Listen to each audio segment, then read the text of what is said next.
В Национальном музее открылась выставка, посвященная 165-летию со дня рождения Коста Ливановича Хитагурова. На выставке представлены работы Коста Хитагурова, Анна Попова и Лик Христа, которые были переданы в дар Краеведческому музею.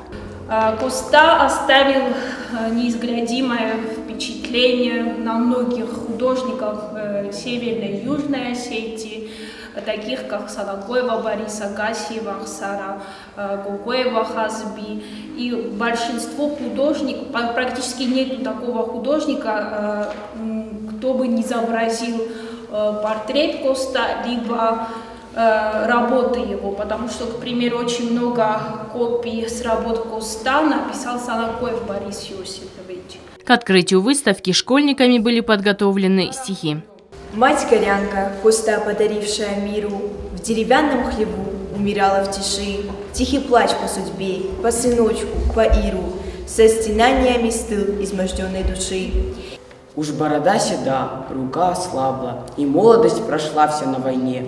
А славу добывал свою он саблей, обида точит жгучая вдвойне.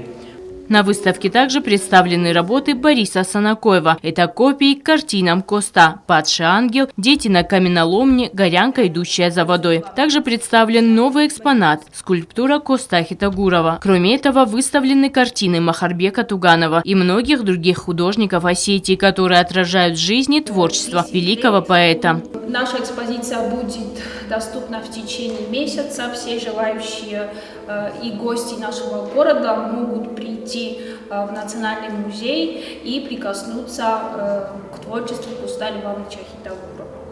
Выставка станет уникальной возможностью для посетителей познакомиться с творчеством Коста. Он оставил яркий след в истории, искусства и культуры остинского народа. Во всех его работах уникальный стиль и глубокое понимание жизни. Лена Газаева, Рауль Кочев. Информационный выпуск сегодня.